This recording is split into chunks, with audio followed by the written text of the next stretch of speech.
കാട്ടിൽമേക്കത്തിൽ ദേവീക്ഷേത്രത്തിന് തൊട്ടടുത്തായിട്ട് ഒരു കൊട്ടാരം സ്ഥിതി ചെയ്യുന്നുവെന്ന് പറഞ്ഞാൽ പലർക്കും വിശ്വസിക്കാൻ കുറച്ച് ബുദ്ധിമുട്ടായിരിക്കും. മുൻ തിരുവിതാംകൂർ ഭരണാധികാരിയായ മാർത്താണ്ഡവർമ്മയാണ് ഈ കൊട്ടാരത്തിൻ്റെ നിർമ്മാതാവ്.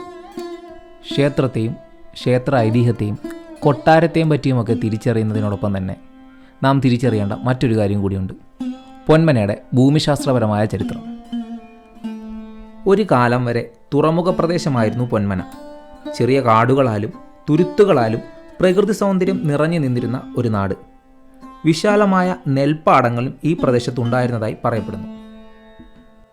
വൈഷ്ണവ ശൈവ ക്ഷത്രിയ സംസ്കാരത്തിൻ്റെ കൂടിച്ചേരലിൽ ചേര രാജാവായ ആദിമചേരൻ ചെങ്കുട്ടുവൻ സ്ഥാപിച്ച മഹാക്ഷേത്രം നൂറ്റാണ്ടുകൾക്ക് മുമ്പ് വരെ ഇവിടെ നിലനിന്നിരുന്നു. 16-ാം നൂറ്റാണ്ടിലുണ്ടായ ആര്യദ്രാവിഡ സംഘർഷത്തിൽ സമുദ്രമാർഗമുള്ള ആക്രമണം ഭയന്ന് പ്രദേശവാസികൾ ഉൾപ്രദേശമായ ചെങ്ങന്നൂർ, ചമ്പക്കുളം മുതലായ ദേശങ്ങളിലേക്ക് പോയി. അങ്ങനെ ജീർണാവസ്ഥയിലായ പൂർവ്വക്ഷേത്രത്തിനെ കടലേറ്റുവാങ്ങി. ഇന്നു കാണുന്ന ക്ഷേത്രത്തിൻ്റെ പുറകുവശത്തായി, അതായത് കടലിൻ്റെ ആഴങ്ങളിൽ, പൂർവ്വക്ഷേത്രമുണ്ടെന്നാണ് കണക്കാക്കുന്നത്.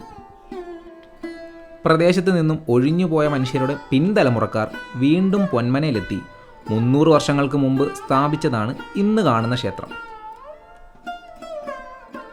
ഗോകർണം മുതൽ കന്യാകുമാരി വരെയും കിഴക്ക് മധുരയും ഉൾപ്പെട്ട പഴയ ചേര രാജ്യത്തിൻ്റെ ആദിമ മഹാരാജൻ ചേരൻ ചെങ്കുട്ടുവൻ മുതൽ തിരുവിതാംകൂർ രാജാക്കന്മാർ വരെ ഈ നാട്ടിലെ സന്ദർശകരായിരുന്നു.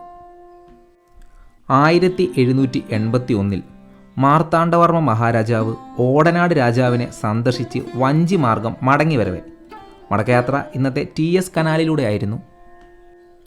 ചെറിയ മയക്കത്തിലായിരുന്ന അദ്ദേഹത്തിന് പടിഞ്ഞാറൻ ചക്രവാളത്തിൽ, അതായത് ഇന്ന് ക്ഷേത്രം നിലനിൽക്കുന്ന ദിക്കിൽ, ഒരു ദേവീ ചൈതന്യം പ്രത്യക്ഷപ്പെടുന്നതായും പിന്നീടത് കടലിൽ താഴ്ന്നു പോകുന്നതായും സ്വപ്ന ദർശനം ലഭിച്ചു. മയക്കമുണർന്ന മഹാരാജാവ് വഞ്ചി കരയ്ക്കടുപ്പിക്കുകയും ദേവീ ചൈതന്യം കണ്ട ദിക്കിലേക്ക് പുറപ്പെടുകയും ചെയ്തു.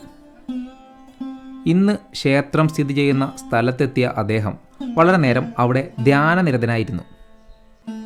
ദേവീ ദർശനം ലഭിച്ച് ധ്യാനത്തിൽ നിന്നും ഉണർന്ന അദ്ദേഹം ഇപ്രകാരം പറഞ്ഞു: ഈ സ്ഥലത്ത് ദേവീ ചൈതന്യം കുടികൊള്ളുന്നു.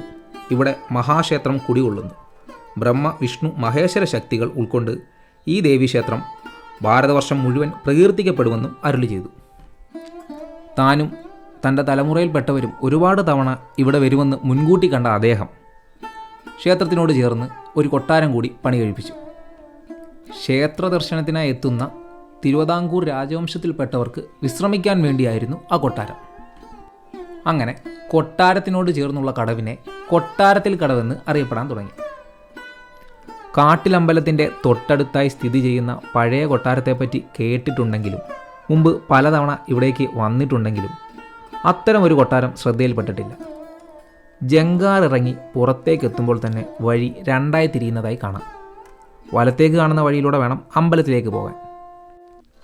അധികം ആളുകൾ സഞ്ചരിക്കാത്ത ഇടതുഭാഗത്തുള്ള വഴിയിലൂടെ പോയാൽ കൊട്ടാരം കാണാം.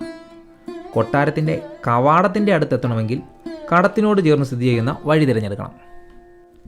ഈ കൊട്ടാരം കാണുന്നതിന് മുമ്പ് നിങ്ങളുടെ മനസ്സിലുള്ള കൊട്ടാരത്തിൻ്റെ രൂപങ്ങളെല്ലാം മാറ്റിവെക്കുക.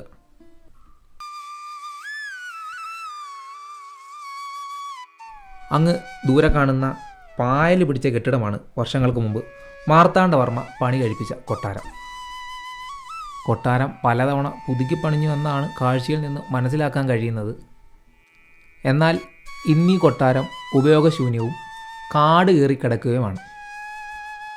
ദിവസവും 100 കണക്കിന് ആളുകൾ വന്നു പോകുന്ന സ്ഥലമെന്ന നിലയിൽ ഈ കെട്ടിടം കേന്ദ്രീകരിച്ച് ടൂറിസത്തിൻ്റെ സാധ്യതകൾ വികസിപ്പിക്കാവുന്നതാണ്.